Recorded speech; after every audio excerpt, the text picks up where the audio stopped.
And we are live. And today we're going to be talking about Mark Cuban, how he turned $1 million into $1 billion.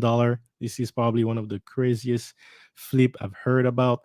But hey, this happen more and more often. And the reason why I'm making videos like that is maybe we can learn from people like that have done it and see how we can apply that in our current lifestyle. So I'll be reviewing, doing a live reaction to Mark Cuban's latest interview in this video. And I'm also going to be inviting some friends and even possibly the intentional millionaire, a millionaire himself, that will be talking about this and react to this. But first, let's get started. Hey, yeah. It's all about wealth engineering. Might be something that you're not used to. It's okay, cause I'm here to introduce you to concepts. Time to grow and make big moves. All about crypto, come see. Stocks in business, yes indeed. Got the info that you need. Hosted by my homie JC. Hey, yeah. Wealth engineering. Stacking and stacking it up. It's time to generate wealth. Till you living like Scrooge McDuck. Hey, wealth engineering.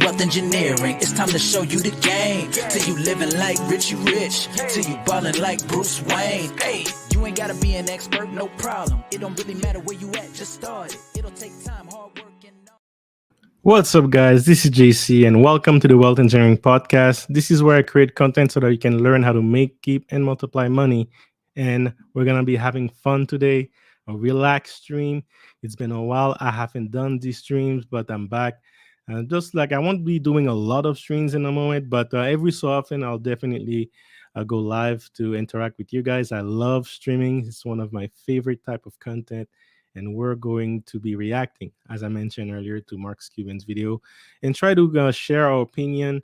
Maybe I want to hear from your opinions as well, and then we can kind of like bounce some ideas on how we would be doing the same thing in modern time. I think Mark Cuban have been doing that for like 20 years ago, and then that's when he started. So we'll see how it goes. But first, before I move any further, going to be introducing someone else on the panel so that we can react together. Mr. Sam Sia, how are you doing, sir? Salute. I'm doing well. Can you hear me? Yeah. The sounds is pretty good. Sound is pretty good.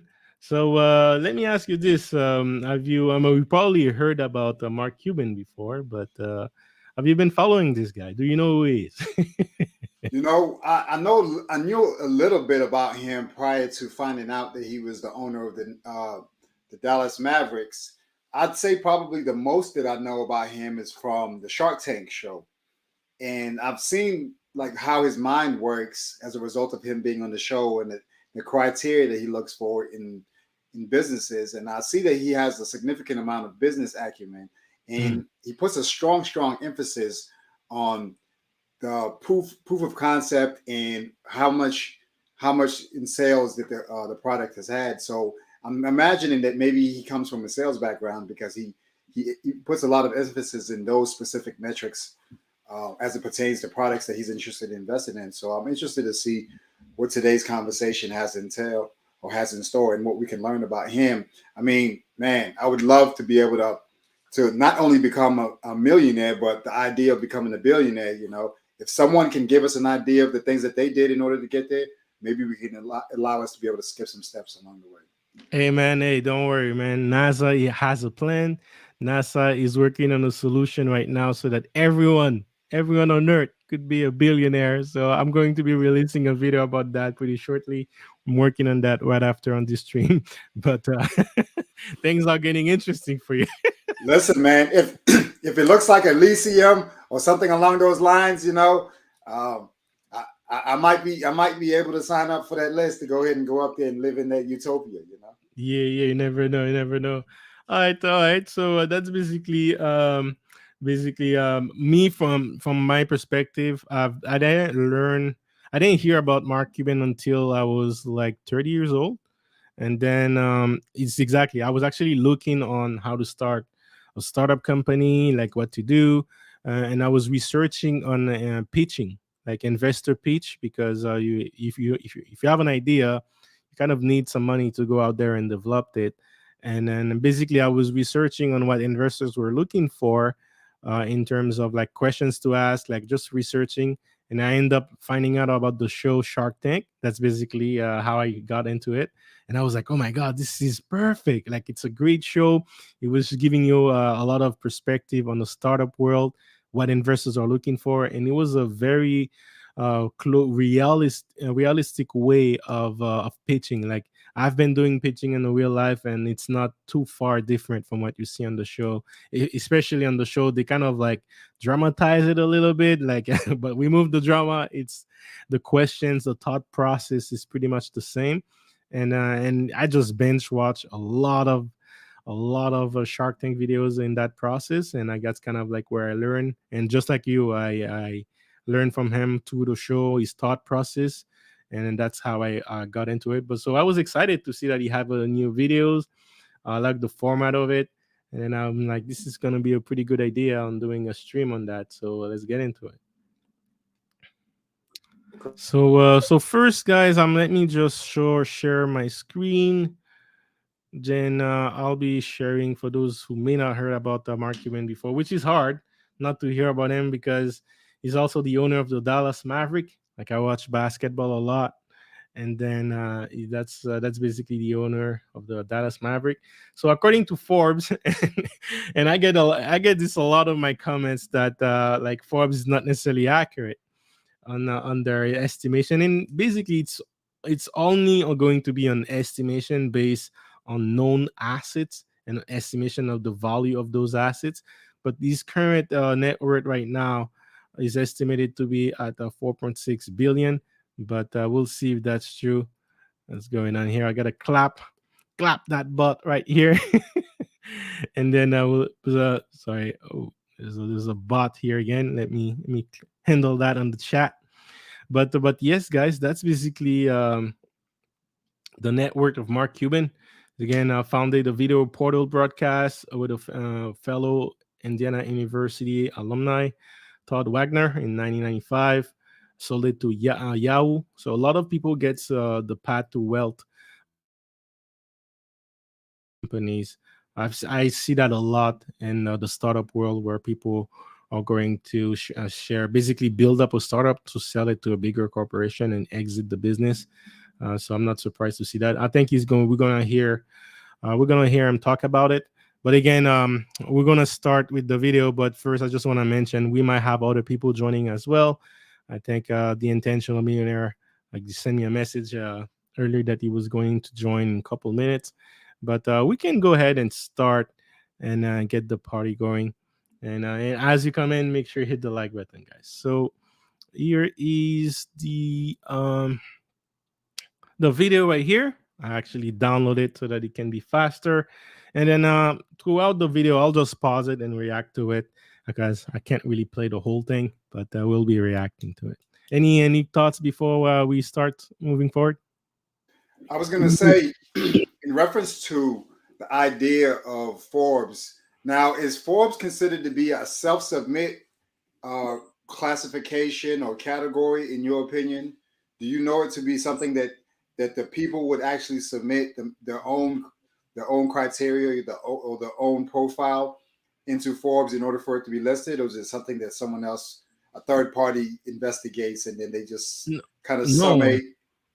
Yeah, not even. I think it's kind of like investing journalism where they go out there and research on as many assets that they can find out of you, and they have analysts, business analysts, to evaluate. Okay, this asset based on current times, this is what it's worth. But again, many people say that hey, it's fun. They like it as Forbes is a pretty popular magazine, so they're like, okay, if I make it there, that means I'm doing something right.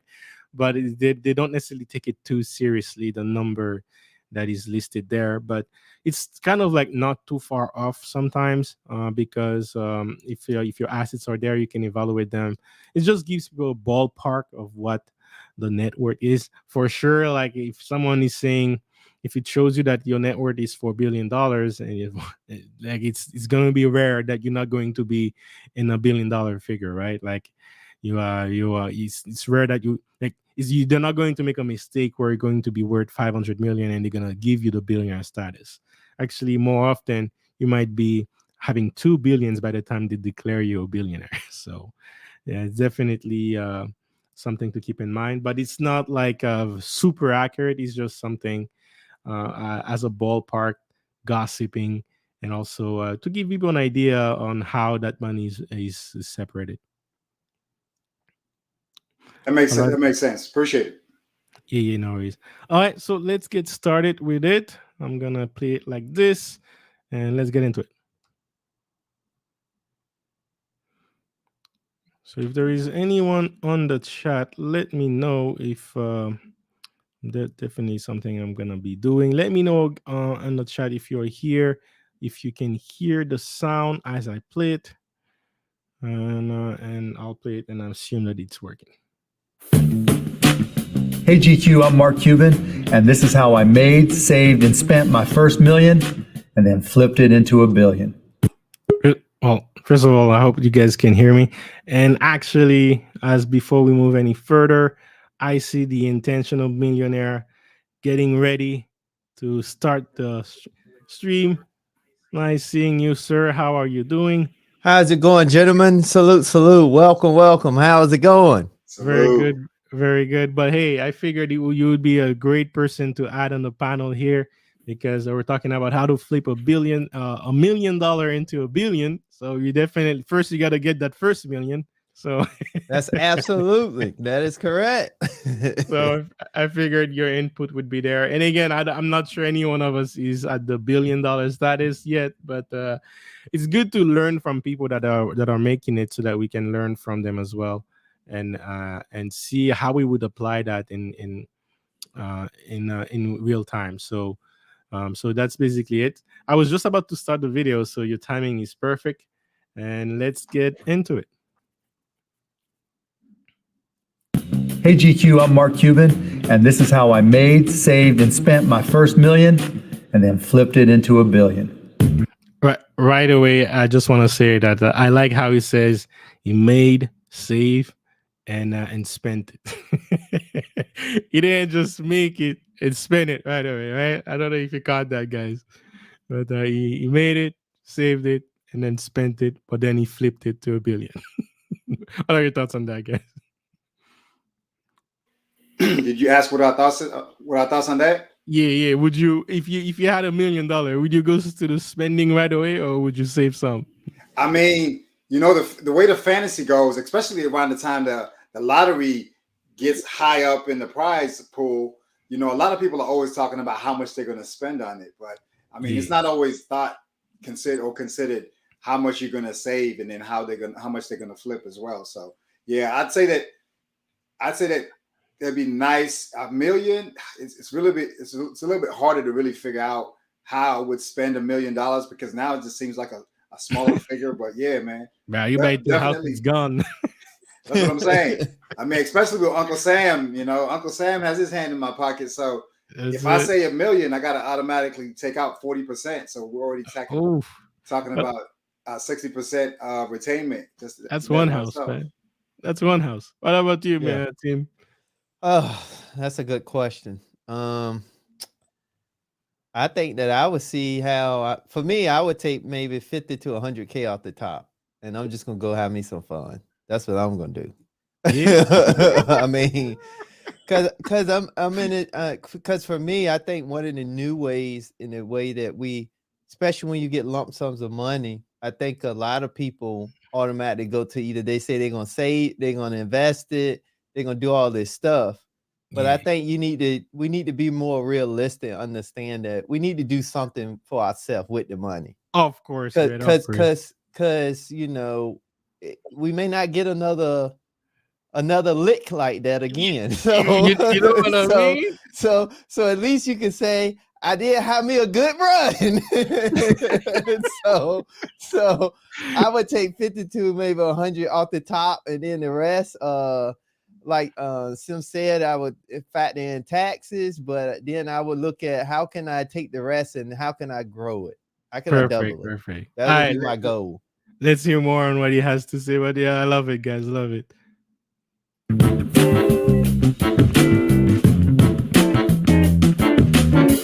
I grew up in Pittsburgh, Pennsylvania, just a middle-class kid. My dad did upholstery on cars. My mom did odd jobs. As long as I can remember, I was hustling. I remember going to my dad while he was playing poker with his buddies and saying, "Dad, I need some new sneakers." And he looked at me, looked at my feet, and he goes, "Those tennis shoes you got on, they work. When you have a job, you can buy whatever you want." And one of his buddies that had to be drunk was sitting at the poker table with him. And he goes, "Hey, I got something you can sell. I got all these boxes of garbage bags. Why don't you sell them in the neighborhood and then you can take the money you make and buy your sneakers?"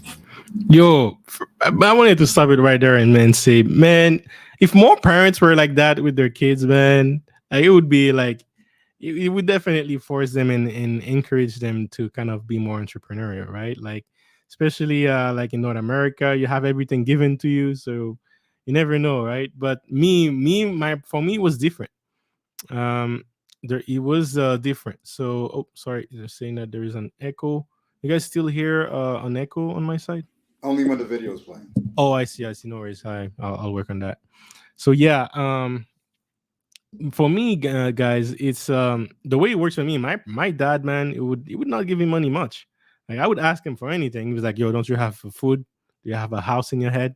So you're good. You don't need money." I'm like, what?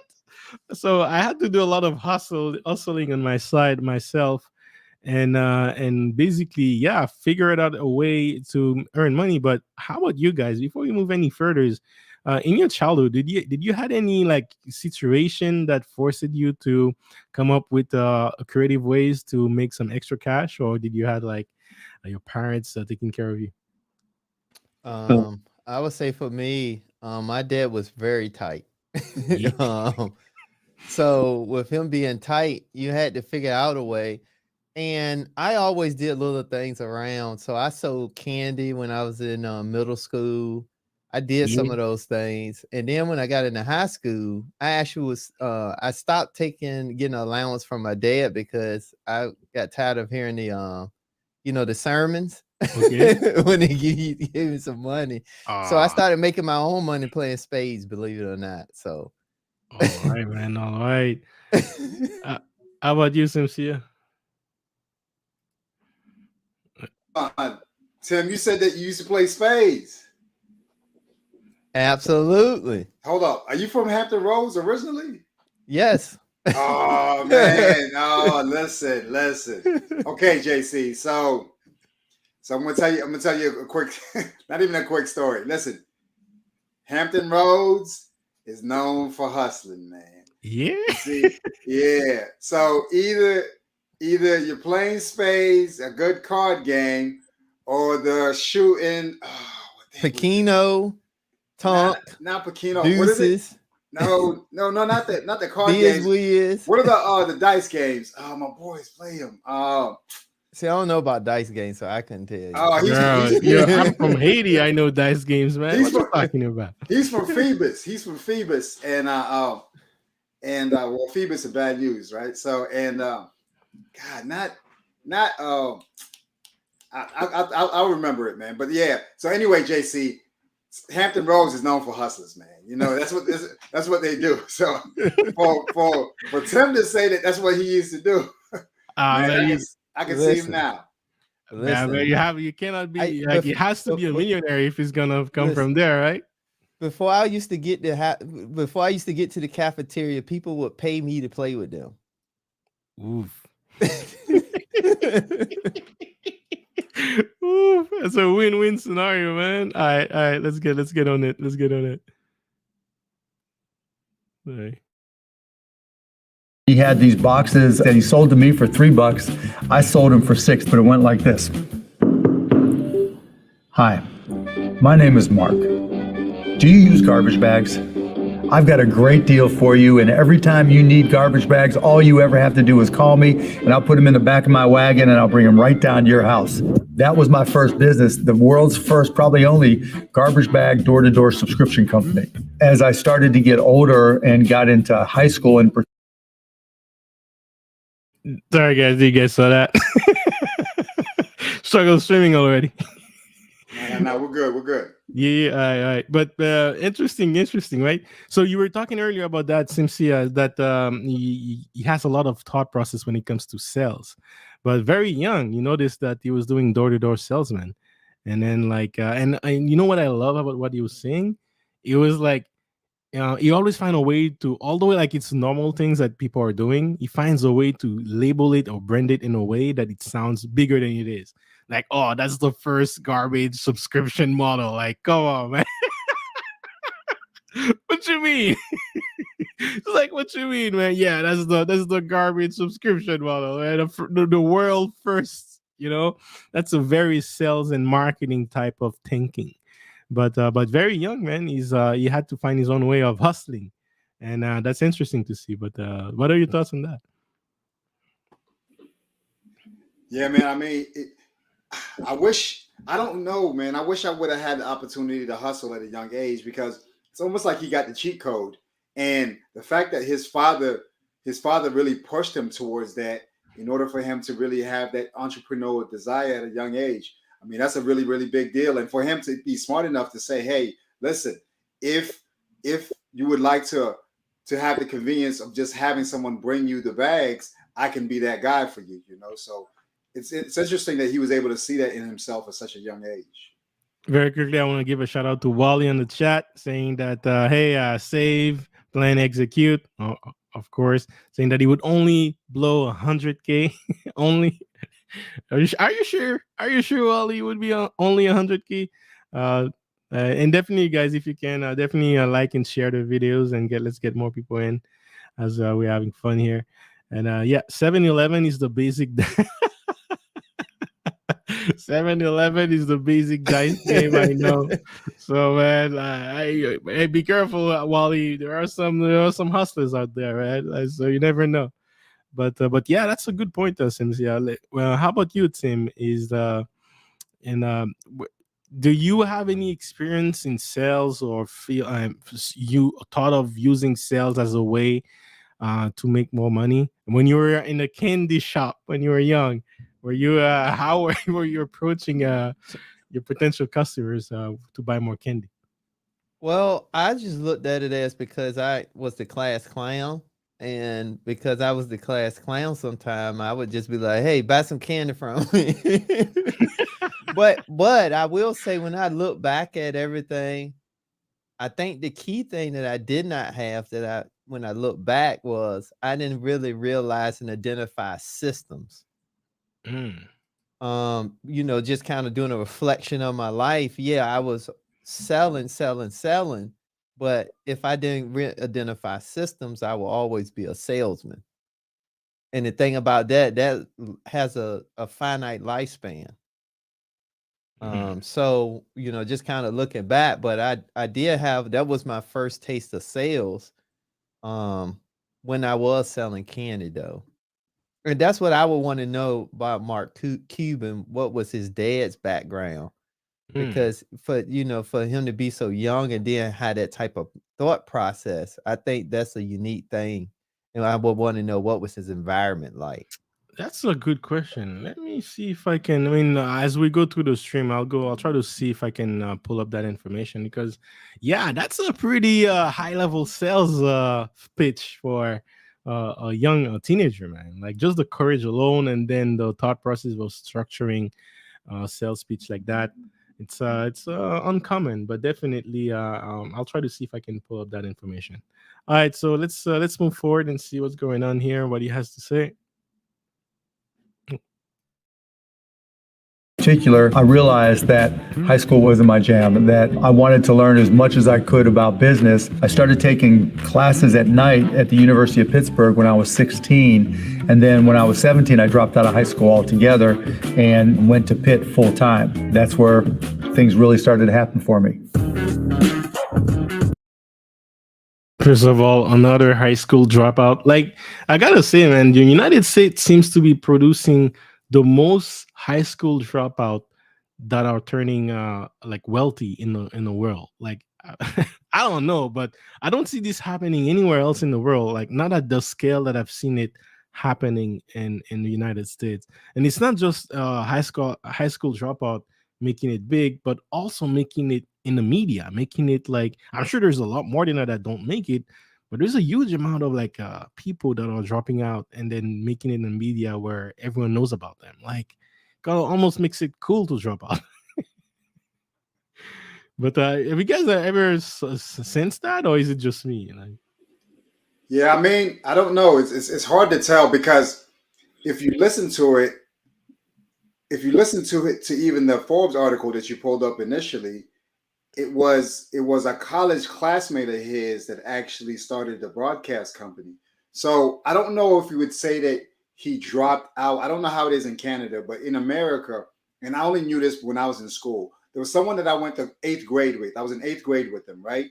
And Mm-hmm. so we were progressing through our grades and what have you. And I remember my 11th grade year, the same person that I was in eighth grade with, they were graduating from our high school. And I asked myself, how is it that they're graduating a year before us and we both transitioned at the same time? And what it was is when you go to the university, you can actually skip a couple of steps. So what would take a year in traditional public school, in the community college space, you can actually do it in one semester. Does that make sense? Mm, So it mm. allows you to go a little bit faster. So if he was taking classes at Pitt, then he quit public school, and then he transitioned over to a community college or the local college, and in order for him to continue his studies and just to get going in college a little bit faster. I see, I see. Hey, very quickly, I want to give a shout out to Randy K. Hello, how are you doing? And Wally was saying that Mark's Cuban's father was an automobile ops holsterer. I'm not even sure what that do, but hey, back in the days, that probably was a big deal. But yeah, here's the input for you. But I was actually very quickly going through it, and this is what it said, just to give you an idea. Because now with the Ye's latest comments, you never know, right? Let me see. Let me put that down. So yeah, you were seeing that their family background. So automobile upholder in his family is Eastern Europe with a Jewish descent, originally named Chabinsky. So That's it Mark, right there. Let's say no more. That's that Eastern European descent, the J word. yeah. Well, no, and I say that it's because somewhere in community they got some level of understanding the importance of finance, understanding the importance of work ethic, working smarter, not harder. I just Hmm. Exactly. Say no more. Say no more. And but yeah, I found that that was interesting. So maybe that can give more insights to how he was able to kind of be so confident enough to even have the wisdom, or not wisdom, but like the knowledge and courage to go out there and do door to door sales, because I was pretty young to start. Oh, I and I apologize. I was saying not read the article. I was saying say no more, meaning that, and when you read that one line, that answered the question. no, I don't worry. I got you. I got you. Okay. I got you. I got you. But it's just interesting, right? Because of the latest, with the latest comments from Ye, I found that was interesting. Yeah, but anyway, let's move forward and see what he has to say. I never ever thought in terms of money, okay, I need to make millions. I always thought in terms of time. Has always been my driving motivation. How can I control my own destiny? How can I control my own time? I started a company called Micro Solutions. Before he gets to how he started the company right there, I think that was a golden piece of knowledge. And again, I just want you guys to pay attention to that, right? You're learning from even the billionaires of the world. They don't value time. And going back to what you were saying in the intentional millionaire, like the thought process, the community that can guide them and teach them on how to do that. So he had this in his teenager years going in college, right? He was thinking that way, valuing time as opposed to money. Very young, very interesting thought process. But yeah, as I was saying, the Upholstery is the interior furnishing of the car. Oh, okay, no worries. So yeah, maybe a middle class, typical middle class job, but yeah, the community, that's what's going to really educate people in. So I just wanted to mention that very quickly. I think he's gonna mention that more and more toward this interview, but let's just keep moving with it. money. Okay, I need to make millions. I always thought in terms of time. Has always been my driving motivation. How can I control my own destiny? How can I control my own time? I started a company called Micro Solutions, and from there we just grew and grew and grew and ended up selling that. And that's how I got my first stacks. So here's the rundown of when I sold Micro Solutions for $6 million. So $1 million went to employees, $2 million to a partner I brought in, $2 million to me. I live like a student, but the first thing I did was buy a lifetime pass on American Airlines, and I just went all around the world taking friends and partying like a rock star. Right then and there. But first of all, there's a lot I want to break down, and I'll let you guys chime in on that as well. First of all, he value his time as opposed to money. And the proof is in his action, right? He sells his company for $6 million. He pocket 2 million of that 6 million in, which is pretty good, pretty good. And on top of that, he didn't change. He said one of the key word that he said here was he still lived like a student. Now imagine a student, like when you live like a student, you're like living with roommates, right? You're living with roommates, and your bills are not that expensive, and then you have $2 million in your bank account, right? Then after another thing he mentioned, he said that he value his time, and he went ahead and buy a lifetime, like basically he bought a lifetime plane ticket or something. So that's gonna help him save time in a way, right? And that's we were talking about what would you do with your first million. Well, that's basically what he did. But any points you want to chime in on that, guys?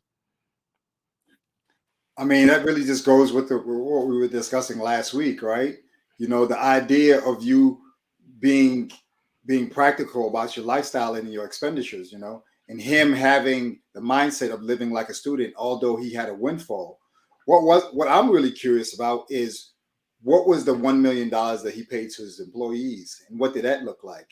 Is that in the form of a severance that would be given to them, or is that just a payout for their participation in them becoming a $6 million valued company? You know, so Yeah, I'll be curious I'll to give find that you out. yeah, I'll give you an example. I'm actually going through this right now with the startup I'm currently working for. Like I'm exiting the startup, so I had an option, like stock options in that company. They only offered it because when I was hired at that company, we were only 12 employees, and at that time they were desperate to keep employees. Like one of the key metric of success the investors were looking at is how many people are leaving the company and staying with long term with the company. So they were desperate, and to incite people to stay in a company, were like, man, we'll give you, I think it would add up to 0.1% of the company in the span of 3 years. So I basically did a year. So I have I don't know, 0.1% divided by three on that, but I'm exiting now. So I'm kind of like working in a process of legally acquiring those shares of that company, which is only sold on a private market. So basically, they're not selling a public market. It's only in a private market. But the way that these companies work is they kind of give you stock options. You can act on them. If you don't necessarily have to pay for them on day one, but if they sell the company, then you can basically decide to sell it to the new owner at the profit margin. So let's say as of today, the stock is worth $1, but if we sell it for $6 million, the whole company in 6 million, maybe the stock will be worth $10, right? So you would basically pocket the difference. You never actually acquired a $1 share. You had the options to act on it, but if you decide to sell it to the new owner, you would sell them at market price, which would be $10, and then you would only receive the difference, which is $9. So you would get $9 per shares times how many shares do you have. So basically, what it means is he basically had a third of the company, and then basically the 2 millions goes to the employee. The other third goes for the entire staff. So he, as the CEO, as the executive, he can pocket. And then that's a good point I wanted to bring later, but we'll discuss that later. But as the CEO, right, as the co-founder, he pocket like a third of the company, and then a 30% of the company was spread with maybe 10, 20 people, or even 30 people. Who knows, right? But that's basically how those thing works. Any thoughts on that, the intentional millionaire? Um, yeah, I think that's I don't know. I think that he just was able to get around good key people so early on that really helped him catapult his idea. Yeah. And I think that's why, now I kind of really revamp and think that that's why your network is the second biggest asset after yourself. Mm. Absolutely. Yeah, you could tell that as a roommate, it was the fact that he had a friend that was already in the process of starting a company, so we probably have the same mindset, right? So Mm-hmm. when two people put together, they were both have the drive, they're both young, never know what they can achieve with each other. But very important lessons, guys. Very important lessons we can learn just from those little words out there. There's a lot we can break down, and I'm happy. I'm happy we're doing that. All right, guys, let's keep going with this. Oh, sorry. Other than the air pass, I wasn't just buying shit. I was saving it. I could have gone out and bought a bigger house, bought a nicer car. I didn't care. What it bought me was freedom. I never thought I was going to work again. I made a ton of money in the stock market. I was worth 20 plus million dollars. Life was good. Here is the remember he bought the plane ticket for lifetime plane ticket, and then he said he wasn't spending it for like a lot, right? But what he was doing, he was investing it, and Mm-hmm. his method of investing was the stock market. Now, the time that he sold the business at was basically 95, right? Right before the boom, right before the dot-com bubble, right? So imagine having the cash, having the capital right before a market bubble. You're buying stocks on the cheap, and then you're selling them on network. That's what allowed them to do a 10x on his initial 2 million.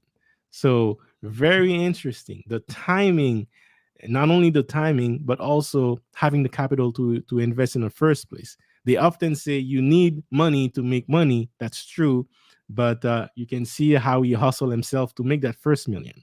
But then understanding the timing and investing at the right time is definitely can play a huge factor in your investing strategy. Any thoughts on that, guys? Yeah, definitely. I mean, I think that I think that those, like Tim was saying, like really having that influence, like someone who's like forward thinking. Because like, if you think about it, how many of us can say that we have friends that are gonna move us in the direction of like taking those monies that we have and increasing it or multiplying it? Or Mm-hmm. how many friends do we have that are gonna say, "Hey, let's go spend it here. Let's go spend it there." You know, so that's a powerful thing for him to even be able to take that $2 million and multiply it to even 20 million. That by itself is powerful.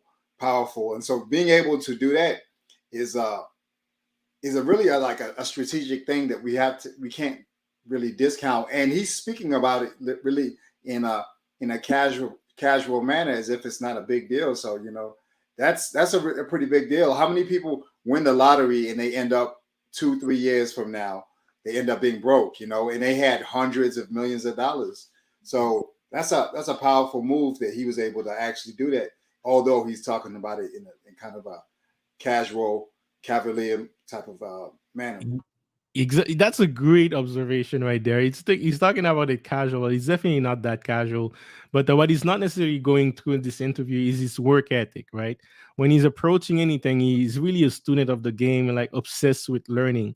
And by the way, as he was talking a lot with the air pass, I found I think thank you MCI was just sending me this article right here. I wanted to share it with you guys very quick, saying that American Airlines Air Pass, the unlimited flight pass that didn't work. So basically, they probably don't offer this anymore, but it was one of the very few one who took advantage of that. So when American Airlines came up with the idea at a time when it was badly in need of extra revenue. So here's the other key, something very important that we can learn from these guys. When we are in a downtime in an industry, let's say there is a recession, or let's say their specific industry is going bad, they're desperate to make money. They're liquidating what they have, right? That can spend a lot of money. They can probably liquidate that, right? So if they're desperate enough money and you have access to capital, you can take action on that. Then you can definitely take advantage of huge profit. Now, because of that, he had the capital. He was able to take advantage of a very rare situation where American Airlines needed cash. He had it, and because of that, they can abuse the system by traveling anywhere he wants in the world, guys. Anywhere he wants in the world for life. That's basically having a private jet at like a fraction, a very small fraction of the cost for life. And that's what happens when you have good capital and the timing is right, right? So definitely, I saw that article. Thank you, Samsia, for sharing it, and I wanted to share it with you guys. Any comments before we move on, then, Tim? Now, it this if you scroll down, it does say how much it costs for you to actually have the pass. If you scroll down to the part Yeah, where it says what did the unlimited air pass offer, right there. Look at it right there. yeah. While the price of five unlimited air pass have been hard to come by, it has. You can probably trade those air pass if you bought it and you don't want it anymore. You can probably sell it, right? Resell it. Well documented in that lifetime version of one-time purchase of $250,000 in 1981, and today that's equivalent to $814,000. But that's still not the price of a plane, right? A private jet. So actually, I have a.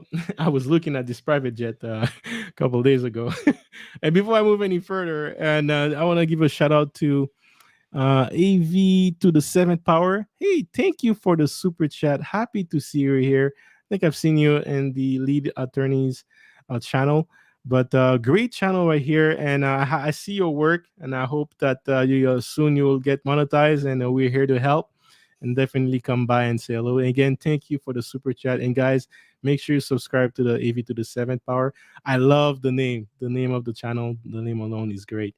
And let's get our wealth to the seventh power as well. But guys, look at this, guys. To buy a plane, 1979 plane, you can get it at $1.3 million. I mean, it's not that expensive. One day, one day, if all four of us we put money together, we can probably get one of these planes, right? Who knows?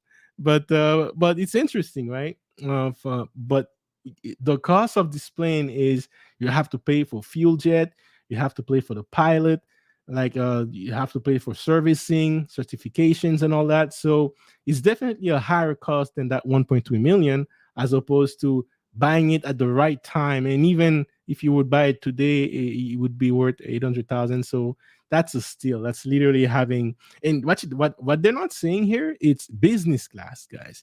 You're traveling in business class, it's not like those those seats that don't recline. You're traveling pretty good for life. So I thought that was interesting.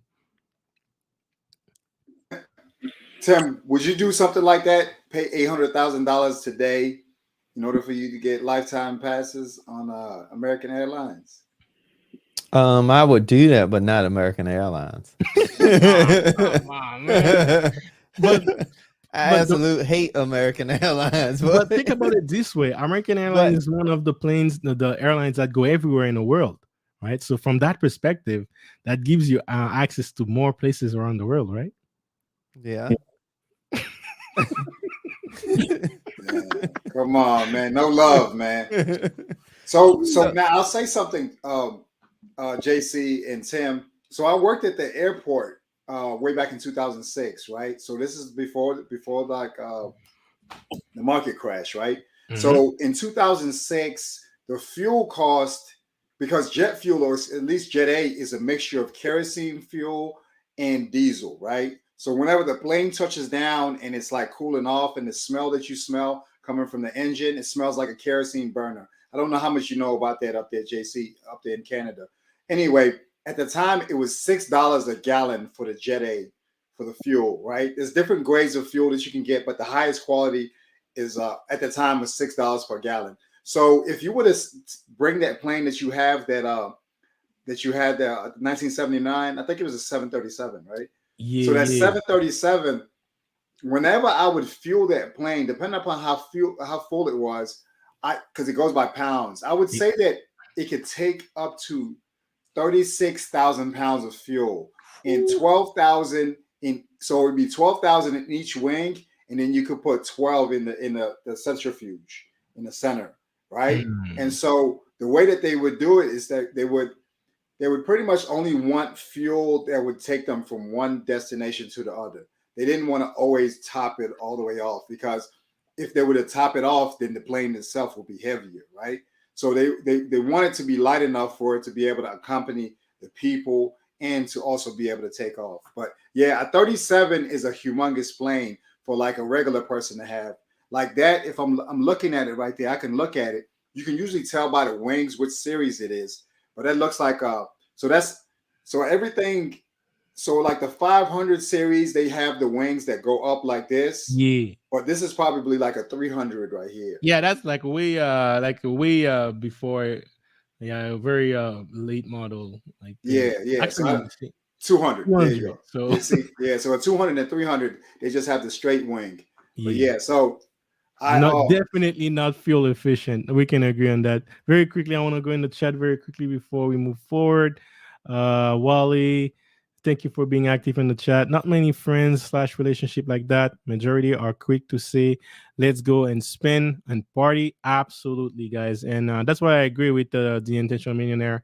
Your network is your net worth, and yes, that can play a huge factor as it can influence you to make the right decisions. So great comment right here.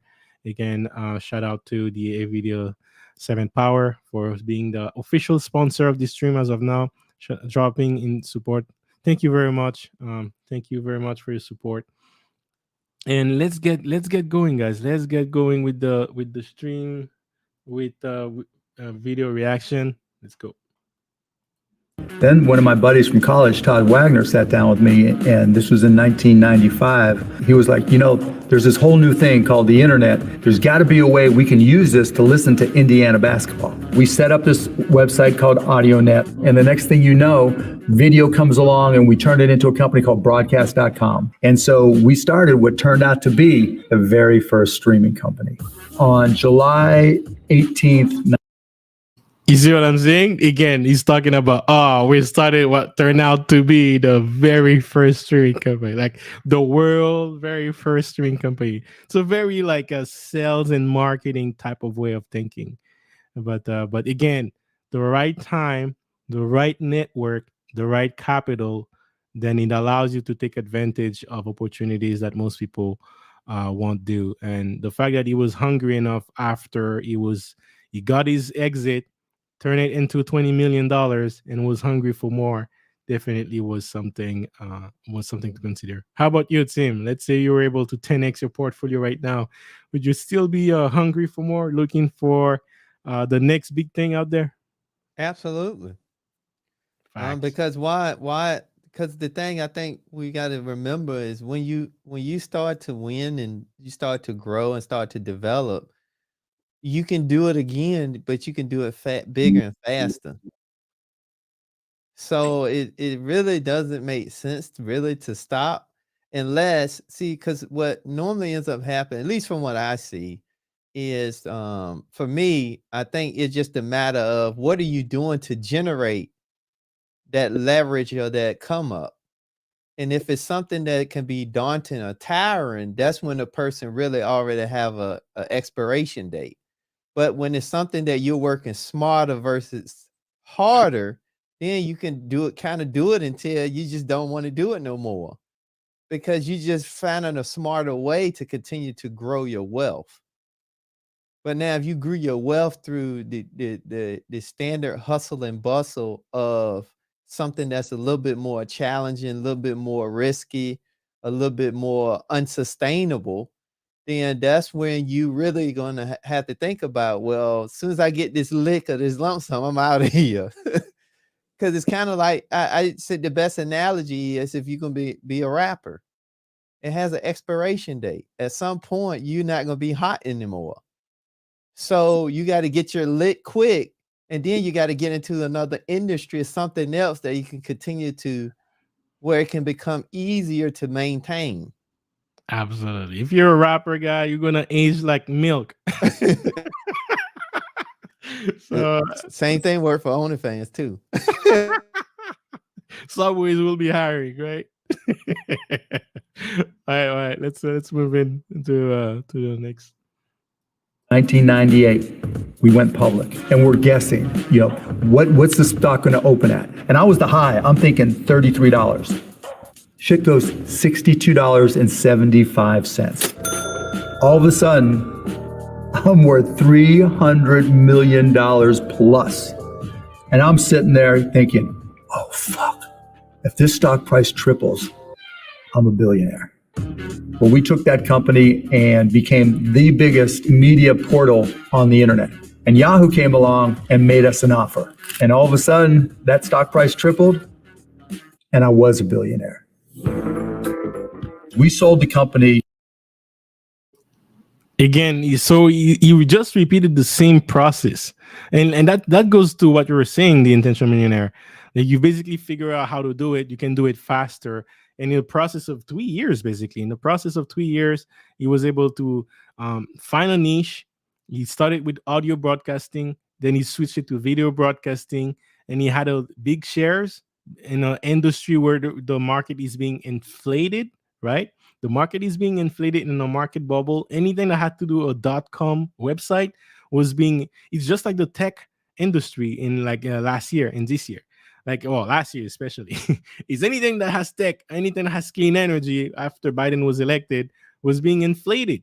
So if you had the money capital right there to invest and then being inflated and had the wisdom to exit right then and there, you basically exit at the top.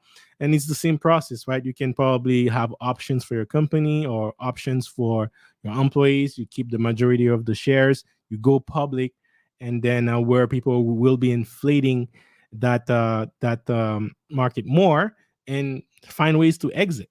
And that's exactly what he's talking about at the right time. Yahoo was looking to exit, and that validated the value that people were already being excited about. And that's how he's got to $1 billion value estimation, because of the amount of shares that he had with the appreciation that he got throughout the being on the public market. So that's how it is. But going back to what you were asking, Simsia, is many companies do that. They start with a private company, and at some point they have to make a decision. Do they want to keep on the private company strategy, sell it to another private owner, or go to the public route and then sell a portion of the shares to the public? And the value of that share, because there is a limited amount of shares. If people are buying it, the price of shares increases, then it's going to increase the overall value of the company. And that's basically is part of your assets or portfolio, or how many shares you have of that company. That's how your net worth goes up and fluctuates with the market. Yeah. So would you say that is there a standard for in these startups for how much they're willing to give you from your experience, or is it something that's just really dependent upon the company itself?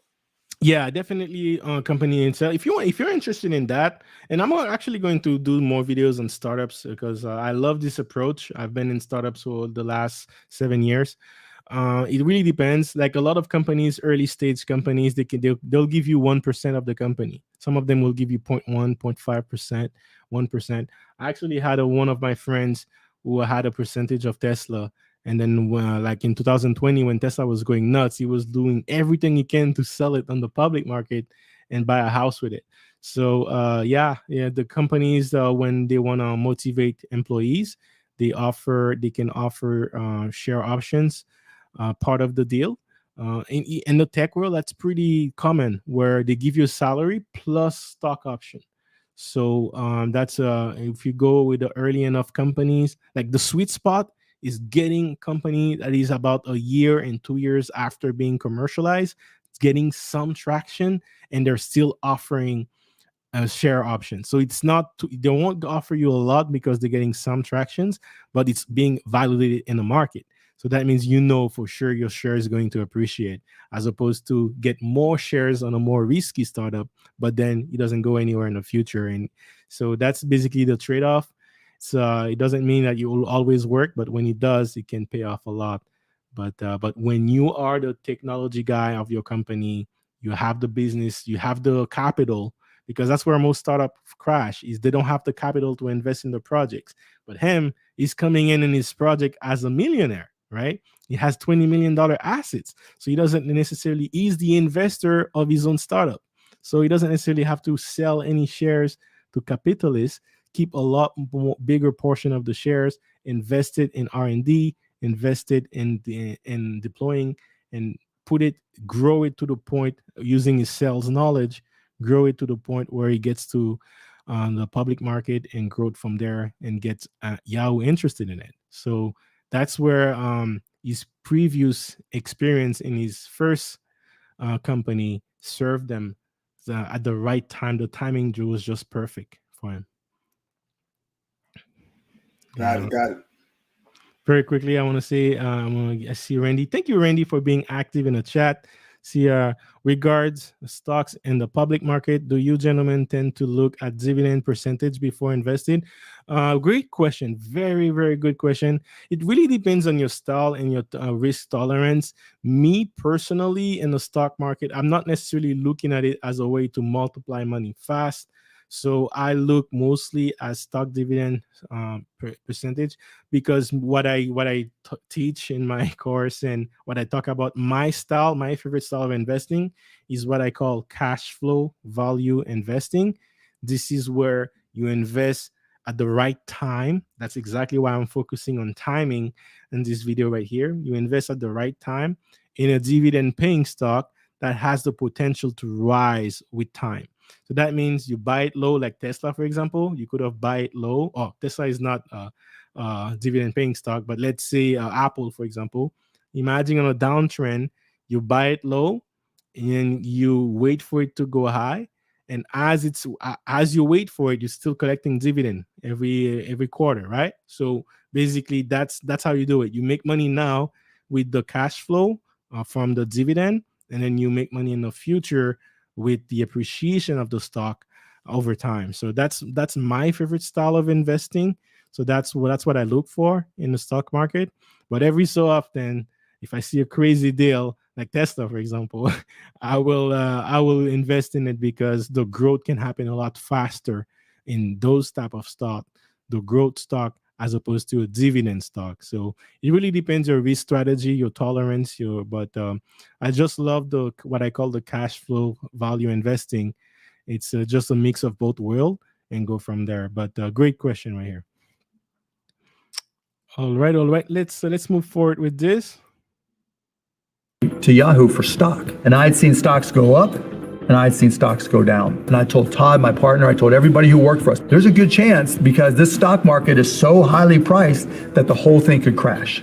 Don't be greedy.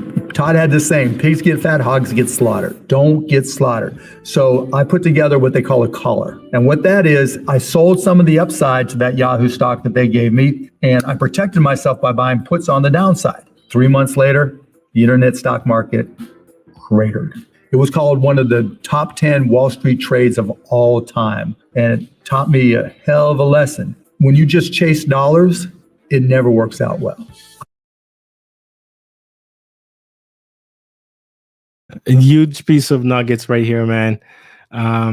For what I like, what he was saying here is, he was telling his employees, because his employees may not have the knowledge that he has, right? They're feeling excited. We work so hard in this company, damn it. We're getting how shares are getting in value. We're going to be millionaires just like our CEO, right?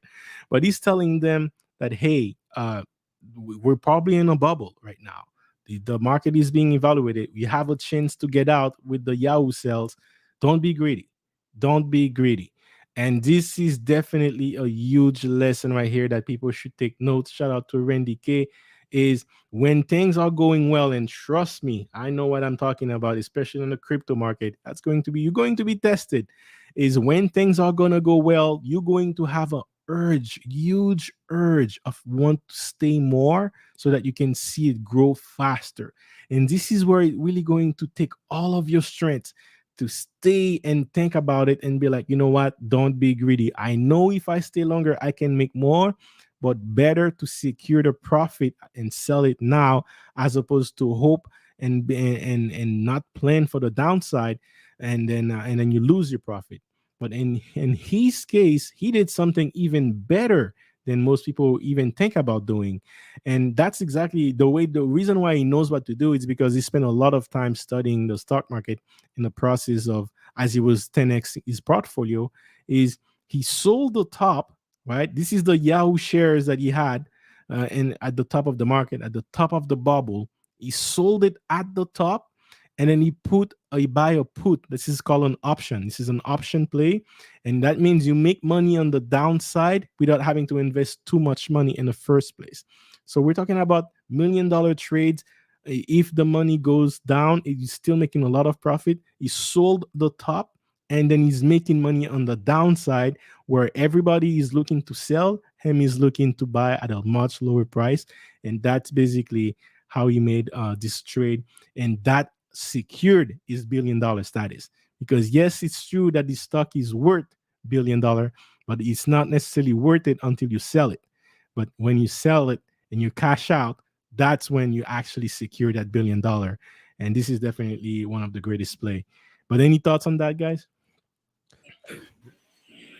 Go I ahead, was just Tim. gonna say, I was gonna say I was gonna ask you or Tim, what would that look like as it pertains to like if we were using hard numbers or real numbers, what would be something that would for the people that would allow them to kind of be able to visualize what that would look like, being able to hedge against the stock price coming down while you also capitalizing on selling the profits when you're at the top.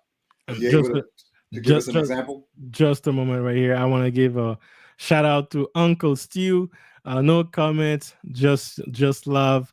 Uncle Stu, the old man of the block. Thank you for sponsoring this stream as well. The new sponsor of the stream. Definitely make sure to add.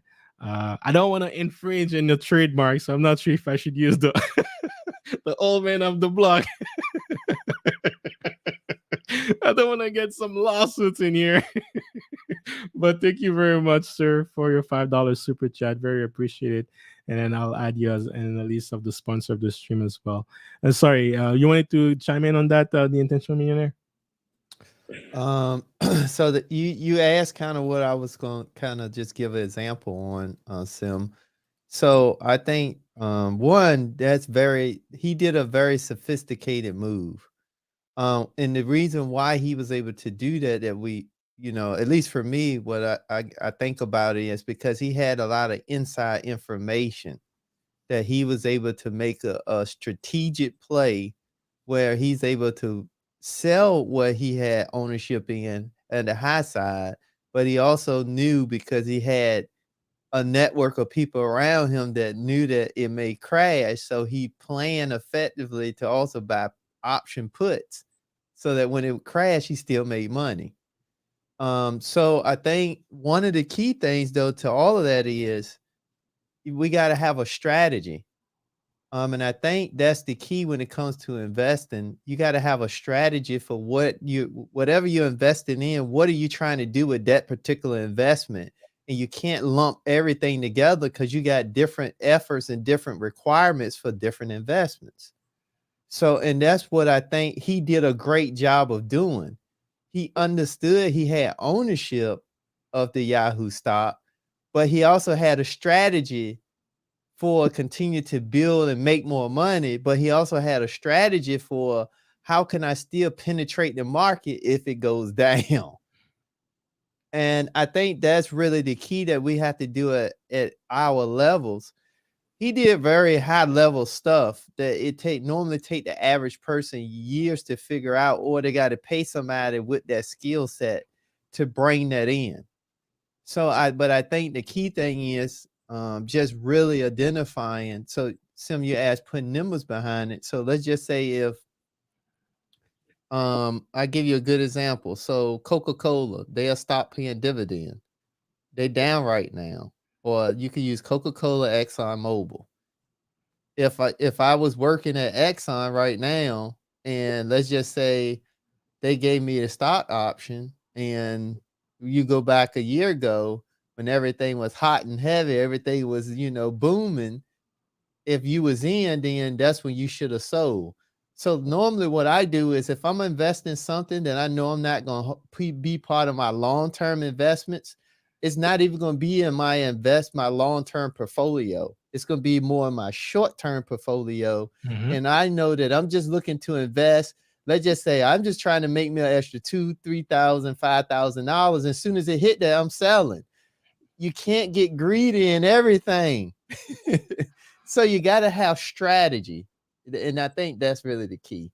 I think you drop the mic right there on that, the intention millionaire. Definitely have an exit strategy before you come in, because you don't want to get caught red-handed.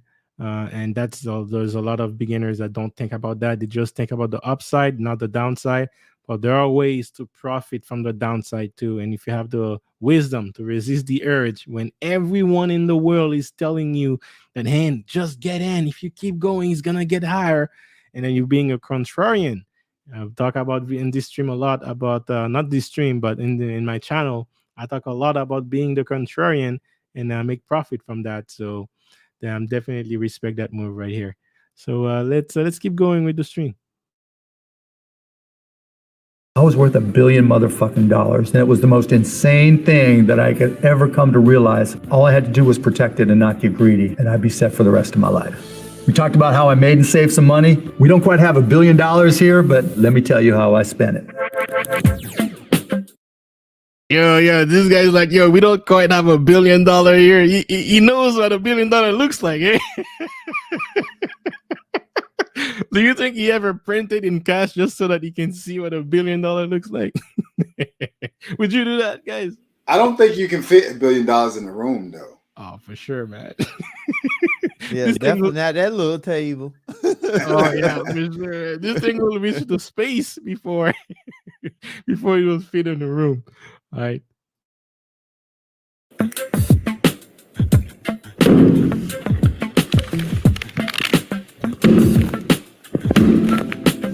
I told you I value time. First thing I bought, Gulfstream G5. Now, I didn't just buy it. I'm a tech guy. I go online and I'm like looking up Gulfstream G5, email the guy, and I'm like, can I do a test flight? First time I'd ever been on a private plane. Oh, sitting there and I'm thinking, oh shit, this could be my plane. So I stacked up some more and I sent him an email saying, done. $40 million. I'll buy it. Biggest online purchase in the history of the internet, still to this day, was my buying that Gulfstream G5. Why'd I want a plane? Because the most valuable asset you can never own is your time. And the one thing I can do is save time and get to places. And it was fucking amazing. Yeah, so he's definitely practicing what he preached. Definitely say that he values time, and based on his decisions, it does. I thought that was a fun story. Me too. One day, man, this is my measures of success. One day, I wish I can buy a plane, so I definitely respect him. $40 million on a G5. The price of that is, hey man, it's definitely fuel efficient. This is one of the also a very fast plane. They're very competitive with Bombardier. I live right next to like a Bombardier office right here. So they're very competitive with Bombardier and very fast jet. What he's saving in time is how fast can he get to a new destination. $40 million, that's a lot of money. Definitely a lot of fuel, guys. These are the type of planes that can be like 0.8 Mach or 0.7 Mach, like near supersonic speed. So definitely a big purchase right here. Value time. Time is everything. And you, even when he was poor, even when he was rich, he still had the same principle, valuing time, because that's definitely the one thing you can't have. So if you're gonna be worth $1 billion, then definitely at this point, $40 million is not in a jet for saving more time. And this is someone who has American Airlines Air Pass, right, for life. So the time that he has to take to the plane, like to get to the plane, 2 hours to the airport before flying. Even that time is too long, even though he had the lifetime airspace. So that he would rather invest $40 million so that he can walk in the airport, go straight to his plane, and then fly and get faster. So interesting thoughts. Any thoughts on that, guys? Oh, not for me. Yeah, I mean, this is where it became. So my working at the airport introduced me to the private side. So I worked on the public side with the commercial flights, but the private side was where it was like really really wild to me. So where I live is the same state that Michael Jordan lives in. So I would see his plane come in. I would see the With the owner of, logo. yeah, with the logo on the back on the tail. He's got the Jumpman logo, and then Dang. I would see the owner of the Detroit Wings and the Detroit Lions. He would come in and park his plane, and a couple of other celebrities. But the most inspiring part of really working at the airport was seeing how people would drive up in their car, swipe the airport badge, type in the code, and then they would drive onto the property, go to the hangar, get out of their car, get into a plane, and just take off. You know, you compare that to them having to go through security 2 hours or what have you. This is even before we had TSA pre-check and a global entry. You know, so where everyone's having to come to the airport early in order for them to not miss a flight. So just seeing that by myself, where regular people are driving onto the property, swiping their badge, and then pulling up right next to their plane. Man, I mean, it's hard to really come back from that, because you know, if somebody else that lives in the same city you live in is doing it, why can't you do it? You know? Absolutely. Great insight. Let me play more of that.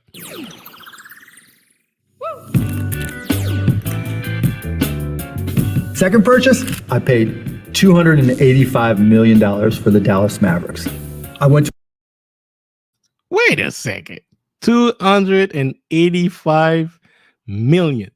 Jesus. But guys, at this point, he's worth $1 billion, but it seems that two of his purchases are not like spending a lot of money on liabilities.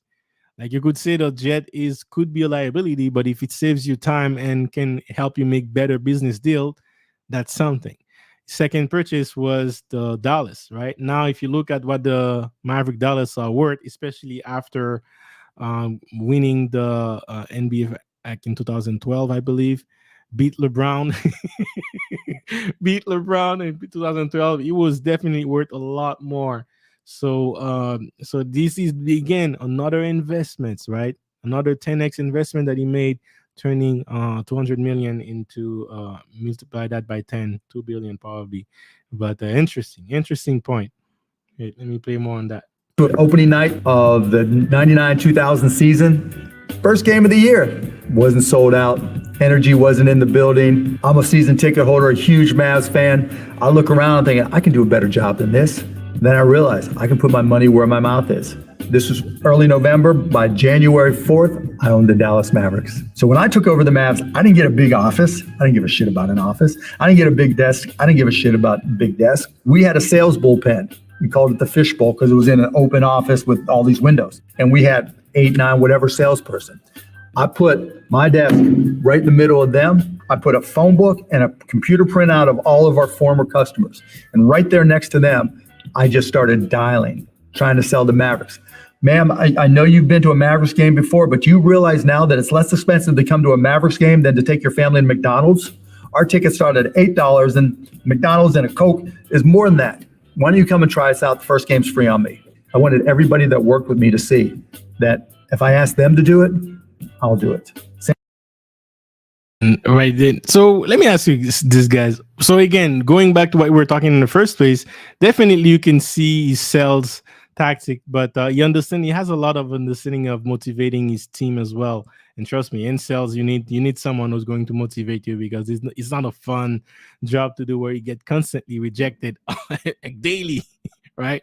But what are your thoughts on that, guys? Like someone who got 2 million, turn it into 20 million, got it all the way to $1 billion, invested and made an investment of 200 million, and then he's They didn't get an executive office. He got an office with everyone else, with the common man, and then start working, start doing cold calling, which is, trust me when I say this, arguably one of the most annoying jobs to do. Very repetitive, and emotionally, no matter how good you are, it's gonna get to you because you're constantly getting rejected day after day after day. What are your thoughts on that? I would say that he is the pinnacle of success from the standpoint of that he understand the most important part of building, which is making sure that your people understand their purpose and that they have value in the company and that he's part of the team. Not He's not the owner, he's not the CEO, he's part of the team, meaning he's a team player. And I think that's what a lot of people especially in management, they don't understand. That's the most critical component for getting people to move. Um and I think that he just done it all, and it shows that throughout his journey, him starting with the 2 million, going to 20 million, he learned a lot of soft people skills, and he never got, regardless of wherever he was at with his value, he never got away from that fundamental. And I think that's so key. Hence, that's why he's a billionaire. And some people could just do they could may just be, let's just say, you're taking accounting. They may just be good at accounting, but the challenge is that's only good for them. What does that do, and how does that impact the entire company if you can't get everybody in the company to be at the highest, getting that highest output possible for all the people at all the different levels and all the different um departments and so forth and so on. So I think that just shows that he just got a really good skill set across the board. He understand the business. And guys, not many people know this, but I learned that from somewhere else. That he was one of the very few owners, actually the first owners, that started to use his private jet for the team. Because now, remember, he bought a private jet, and then after he bought like the team. But he actually, as an entrepreneur, always finding ways to do it better. He saw it himself. He went to a game, figured out how to do it himself, and he was actually using his private jet to help his team save time, but also to inspire his team to be more rested, more better. So, and then he's in the sales team with everyone, trying to sell more ticket, because he knows that's how he can bring the value of his company higher. And the Dallas team Maverick is a company in a way. So more sales people are getting, and then the better the team is performing, more value to the market. So very interesting insight. But let's see more. Let's hear more on what he has to say, and then I'll pass it to you, Simsia, after. Same thing I did with people in the front office, I did with players on the court. We moved into a new arena, American Airlines Center. I wanted them to, when they go to work, feel good about going to work. We put in PlayStations, we put in TV screens. Now to this day, we upgraded it so that we had aroma, because different aromas impact you more before a game when you're trying to get hype versus after the game. Light impacts you more. All these things that try to give our players an edge to help us win, but to also help them succeed. If you're running a company, and if you can align your interests with those of the people you work with, things are going to work for you. And Right there, man. If you align your interest as the CEO of the company or the executives with the people of the company, things will be going well for you. So, what are your thoughts on that, MCA? Yeah, so I'll say that, the idea of him really looking to invest and add more value to his company in order for them to really feel good about coming into the building. I happen to actually, it's interesting that we actually even saying this. I happen to know of a company here in North Carolina, SAS, and that's the model that they follow.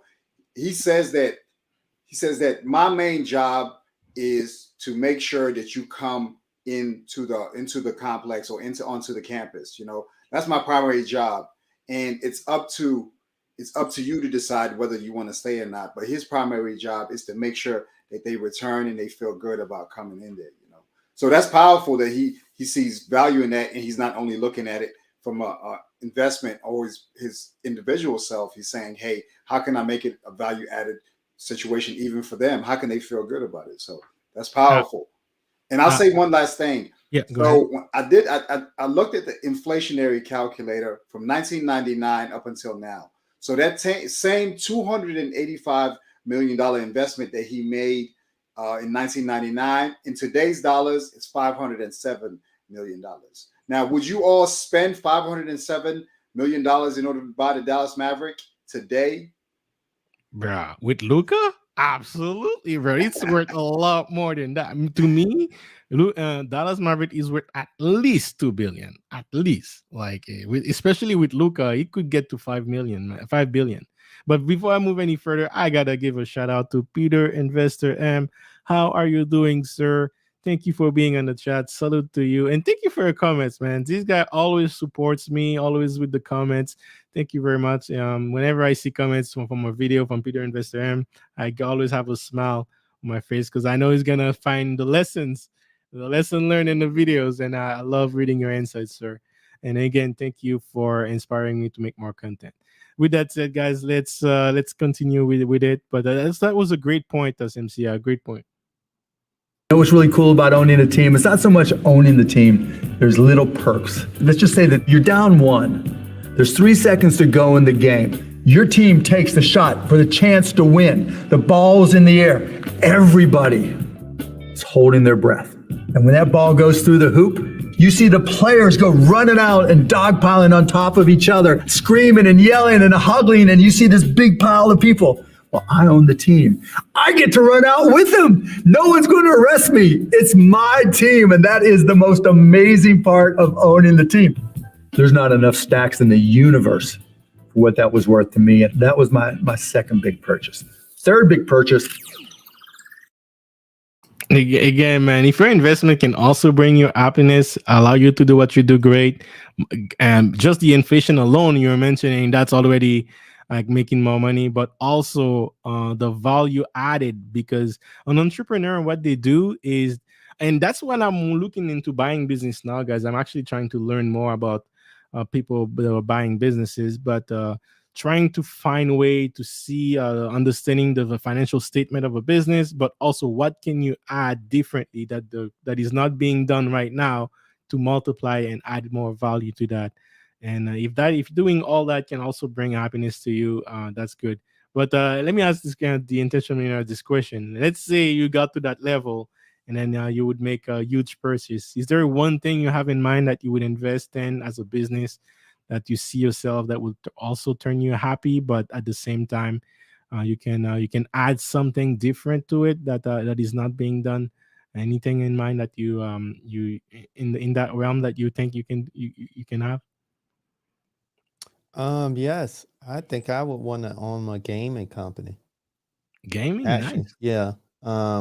Because I would want to take gaming to another level and get away from the mindset that people think most gamers are, overweight, lazy, living in a closet, all that type stuff. And then you show up with like very slim physiques, right? Millionaire, playboy. And then we online bodying people, whether it be Call of Duty, Street Fighter, Mortal Kombat, don't matter. We just bodying everybody. Yeah, that's awesome, man. That's awesome. All right. Let's keep going. We're almost done with it, guys, but let's keep going with it.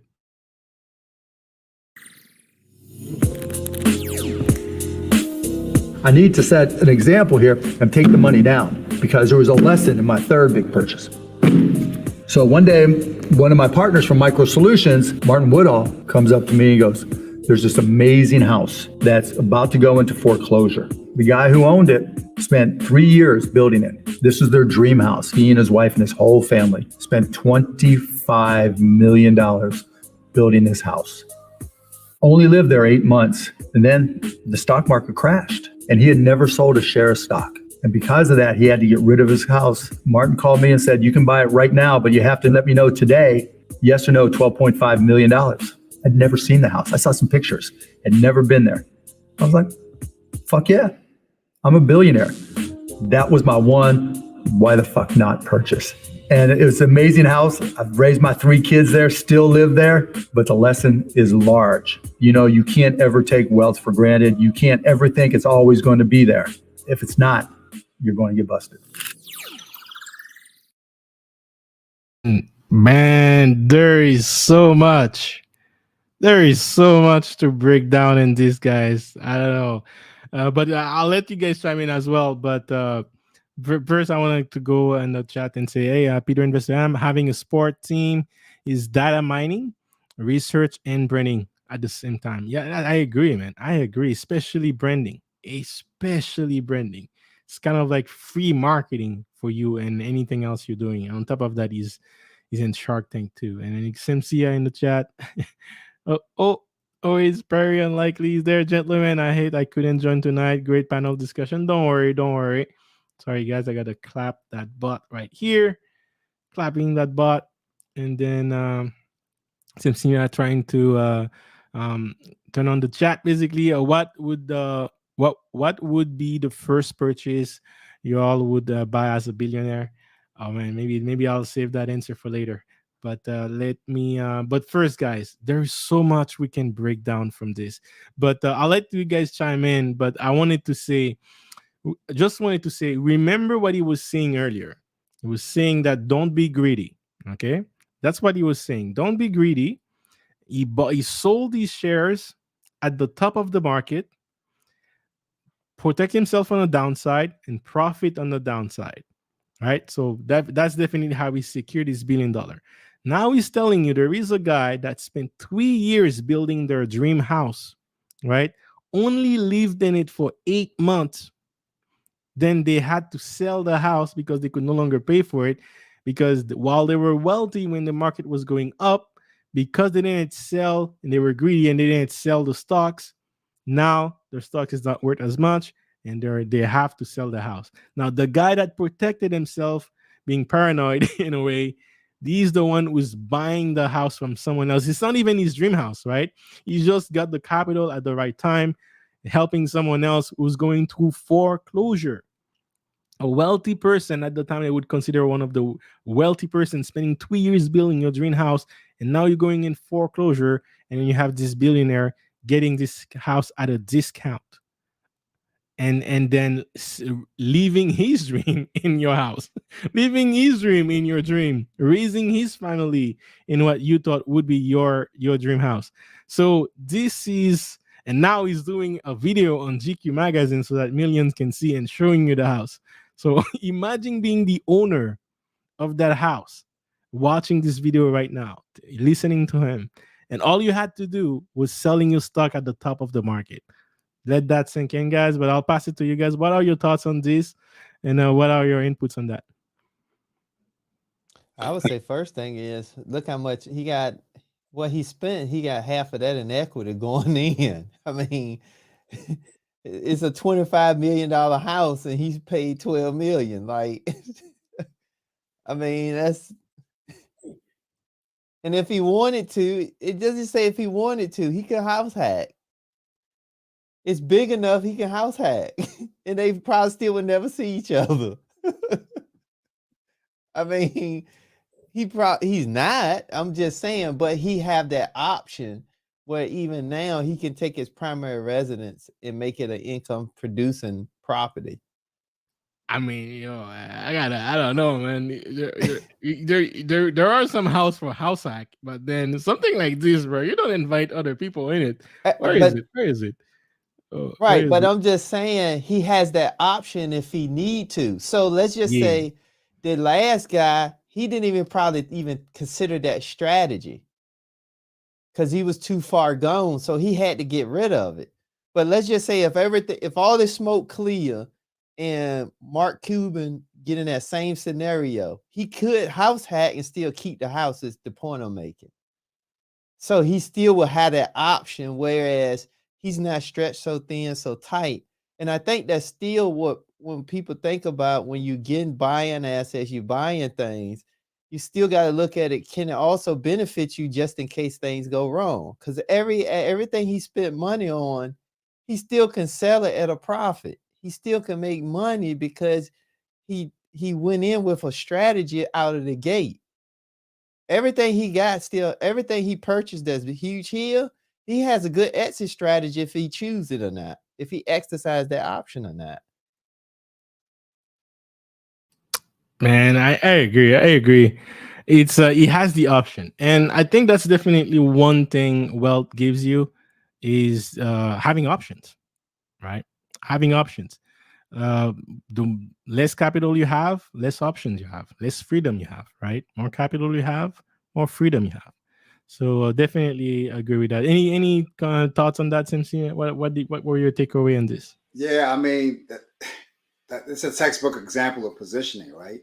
Positioning and what Tim said earlier, your network, right? Had he not received that phone call about a deal of a lifetime, being able to go in, because they say that you make your money on the purchase, right? So being able to come in with 12, I mean 50% equity, or yeah, 50% equity from what you invested. I mean, that's wild. Actually, it's 100%, not even 50, because if he spent 12 and then he had 12 as a result of him coming in, he has already 100% return on his money.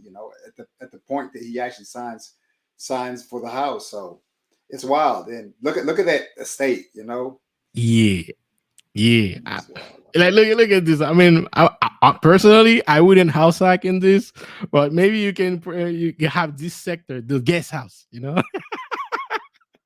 Maybe you can say you can rent that to a rapper or wannabe millionaire. Someone someone that's gonna come in the front yard and make a rap video right here and put you in a rap video, and you have additional more marketing. But who knows, man? Who knows?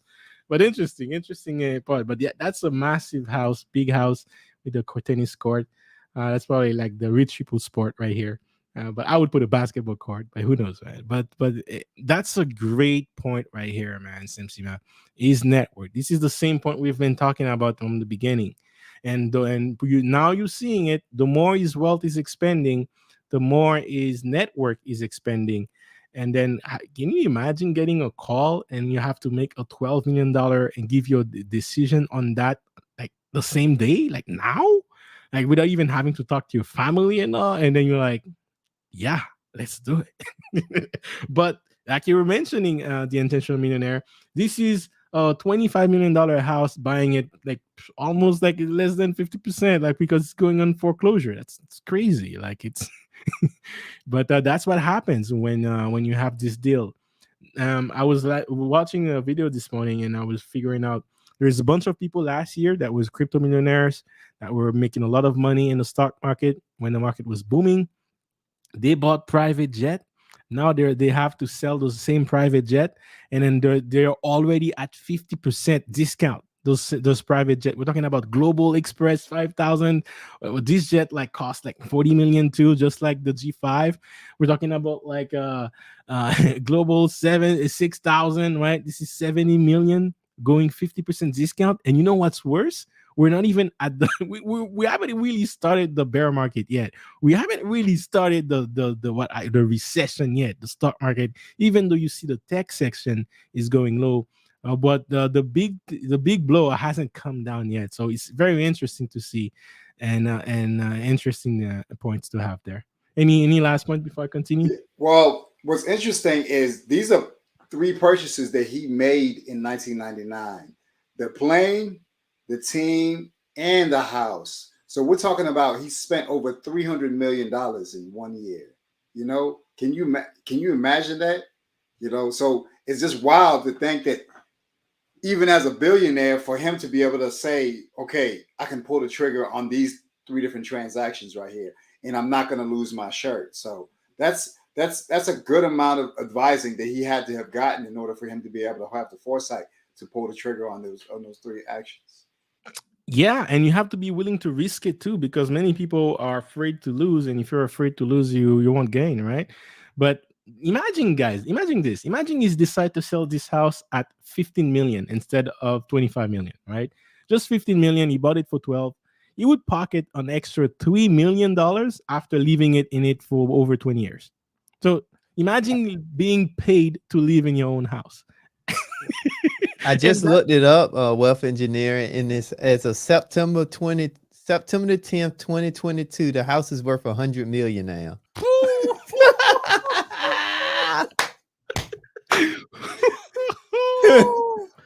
Wow. That's a come up. 10x, man. 10x. Wow. This is crazy. This guy's 10x everything, man. Yo, he's the real Grant Cardone, man. It's 10x everything. Yeah, his house, his team, his portfolio, crazy, crazy. So But yeah, now imagine he decides to sell this house, right? Yeah, that means he would get paid millions and millions of dollars to live in his own house. best 12 So million spent. that's like instead of paying rent, instead of paying all the taxes you pay, all the rent you pay, you got it back, and it's just interesting to see, guys, an interesting perspective. But that's what happens when you have the capital at the right time, right? Having the capital at the right time can really be a life saving in a way for your wealth and multiply it and just let it sit, right? Let it sit. Time will be in your favor. But let me continue with this. We're almost done, but I thought that was great insight right here. But actually, I gotta move it. I wanted to get a good visual of the house, but let's get into it.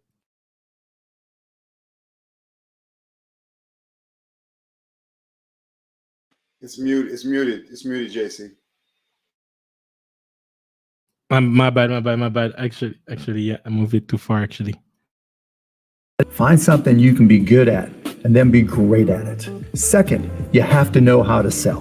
Whatever it is you're good at, somebody's going to need that service. Someone's going to need that, whatever it is that you're creating, but you have to be able to sell because you don't want to be in a position where you're dependent on other people. Number three, be curious and always be learning. Because the one thing that's certain about business is that it changes every single day. And then the fourth thing, when you have that knowledge, when you have that ability to sell, when you know that when you walk into a room, you know your shit better than anybody else in the room, that's when it's time to start a company. Then you can start to control your own destiny.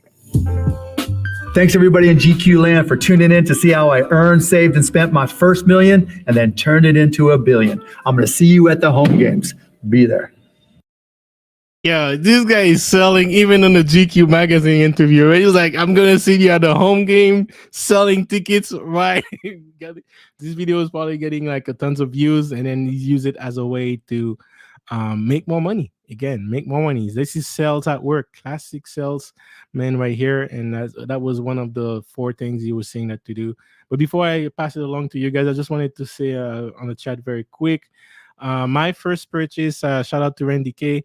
My first purchase would be I would buy land and make it an awesome self-sufficient community, as many resources as possible. Great, awesome. We have the Peter Investor M.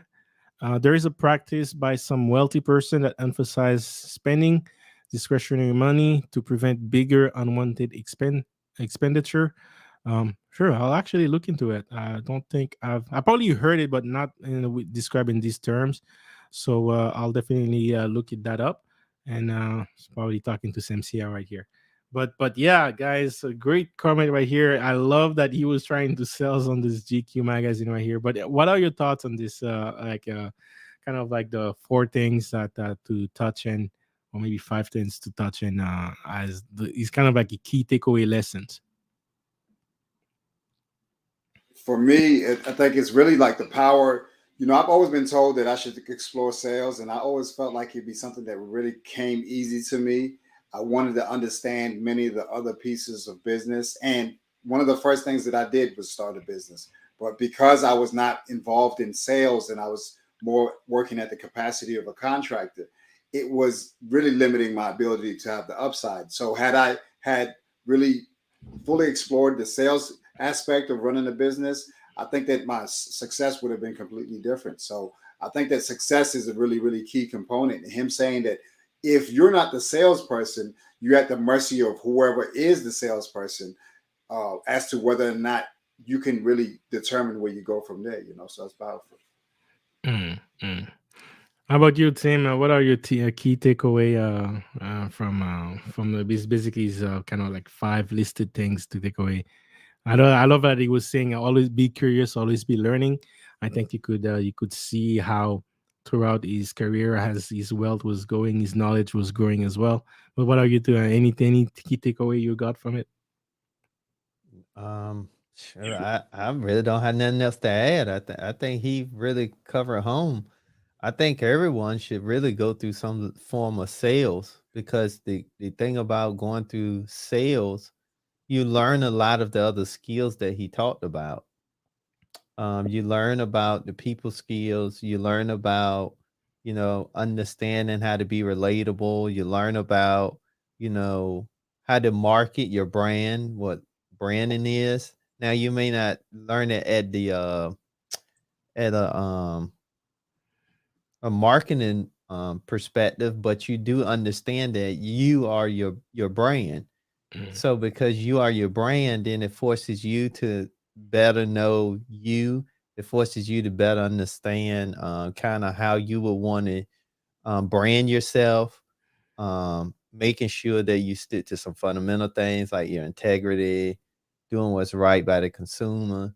And I think because he operated at such a high level of sales, he then understood why whenever a company or organization he started or was part of, why he interacted with everybody.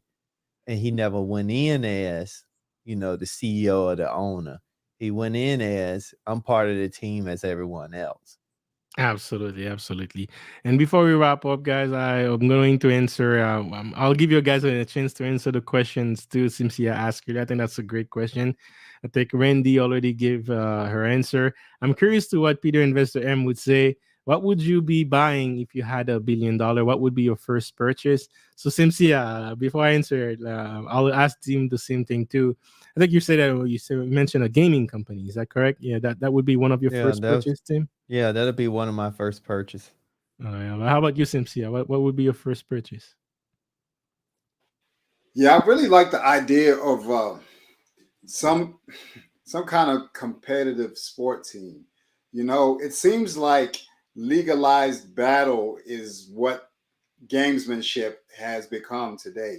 You can date back to the Coliseum, and whenever people are in a competitive spirit, and you can have like an endless supply of people who can compete.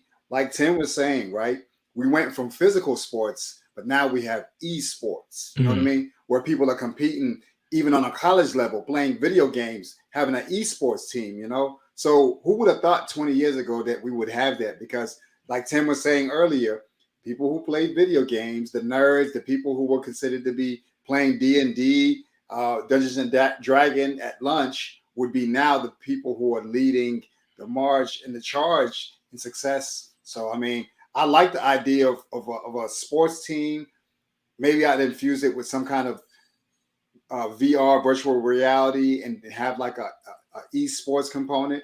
Because like Peter Investment M was saying earlier, nothing but data acquisition, and you can have a continuous supply of people who can compete as you go through the different ranks and age and everything. Absolutely. Lastly, what would I buy? Me, honestly, what I would buy would actually be before I would have $1 billion. But I have I have this idea that I want to buy things that makes a country that makes a country successful in a way. And I'll give you my thought process on that. So I think the foundations of any wealthy society resides in, I would say, four factors. I would say communication, food, let's say agriculture, health, right? And then yeah, food and communication, food, health, and I forgot the food, the fourth one. You come to mind, but I would definitely want to buy in transportation, something like that. So one of the things I would think about buying is starting a transportation company, like logistic company with cargo boats and plane boats, sorry, and planes. Definitely, and then agriculture, invest in lands somewhere in Africa, somewhere in the Caribbean, somewhere in Canada where the weather is good. All these can appreciate over time as well. Now, with my farms and my logistic company, I can move things around. Real estate, Definitely, I would buy that, but I would develop a construction company so that I would create, like, let's say, luxury buildings across the Caribbean, but then use my logistic company and then use my agriculture company to kind of like build markets, right? And then do something in a tech world that has to do with communication. If I can do something like that, let's say involve crypto and everyone has like a some sort of cash app application that allows them to communicate and transfer money. I think these four things can definitely help, and in real estate also build hospitals, and anything that the foundations, the pillars that helps a society run safely, stable, and then try to expand and kind of like build mini, what I call Africa town.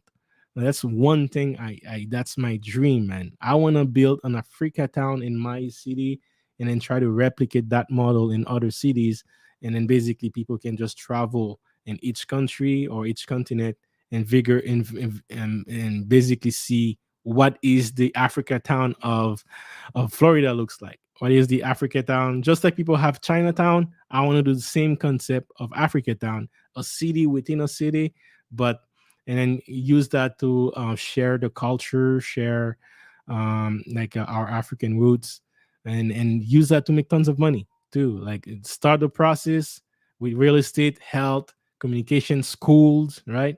And then people can use that as inspiration to replicate that in other cities, and I hope, of course, help them do it too.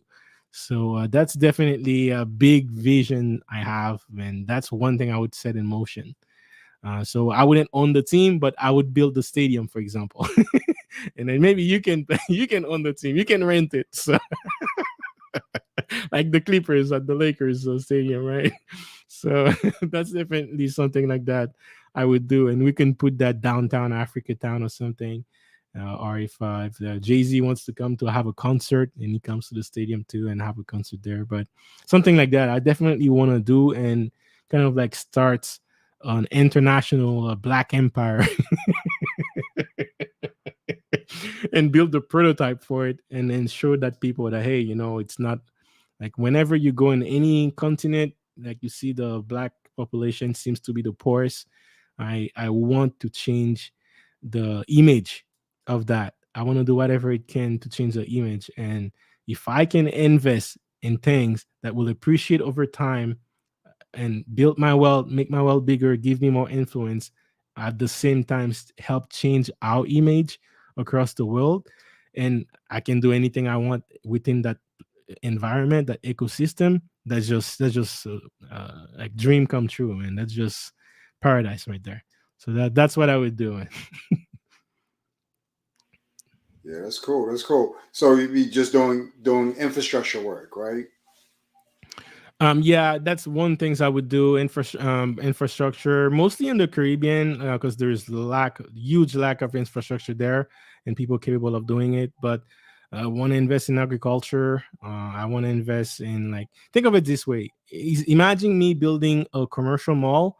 Like the first floor would be a commercial mall, and then all the other one would be like either a hotel or luxury condos.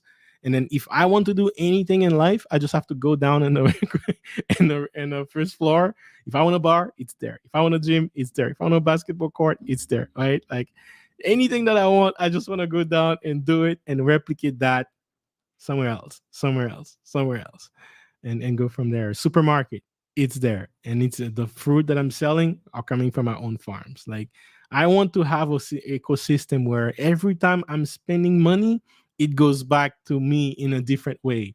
It goes to my business. If I'm having a belt, it's my business. If I'm having a shoe, it's my business. Like putting gas in my car, it's my pump station. Like I want to build that ecosystem so that the money can stay within within the ecosystem that I stay, and not leave it, and multiply it. So that's a huge ambition I have. Man, I think it's doable. I'm still looking for a book that could give me the framework of what that would look like what it takes in order for you to have that sort of infrastructure. Maybe similar to like a Singapore or something like that. I don't know how much you know. Have you ever seen Singapore's infrastructure, Tim? And to see how they've progressed from the nation that they were to the nation that they are today. I'd say Singapore and maybe even the UAE might be an example of how they were able to transform themselves from what they were to what they are today.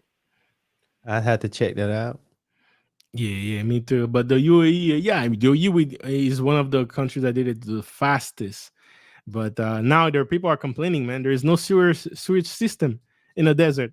So like in the huge, the tallest building in the world, that your Burj Khalifa, Burj Khalifa, yeah. Burj Khalifa. Apparently, there are the lines of trucks that are basically taking shits. Because whenever they flush it, it goes to a huge tank, and the truck have to empty the shits and literally go dump it in the desert or something like that. So you have these lines of trucks, just like you have snow removers. You literally have shit removers because there's no sewers, man. So sometimes building it too fast can be a problem. If you have money to pay truckers to do that job for life, why not? Wow, that's interesting. I had no idea. Yeah, go look it up. But that's basically it, guys. I'm gonna wrap it up. Thank you very much, guys, for your time. And if you want, you can we can stay a little bit as I close the stream. We can say just to wrap up. But I'll just close the stream, guys. Thank you, everyone who was part of the stream, for your comments. Peter Investor M for your comment. Randy K. Very unlikely you couldn't come, but thank you very much. And shout out again to the sponsors of the stream. First, we had AV to the 7th power. Go make sure you subscribe to her. And also Uncle Stu, always dropping gold knowledge out there, wisdom, impersonation. And guys, go subscribe to him as well. So thank you for sponsoring the stream. With that said, guys, we'll see in the next stream, next video. Shout out. Hey, yeah, it's all about wealth engineering. Might be something that you're not used to. It's okay, cause I'm here to introduce you to concepts. Time to grow and make big moves. All about crypto, come see. Stocks in business, yes indeed. Got the info that you need. Hosted by my homie JC. Hey, yeah, wealth engineering,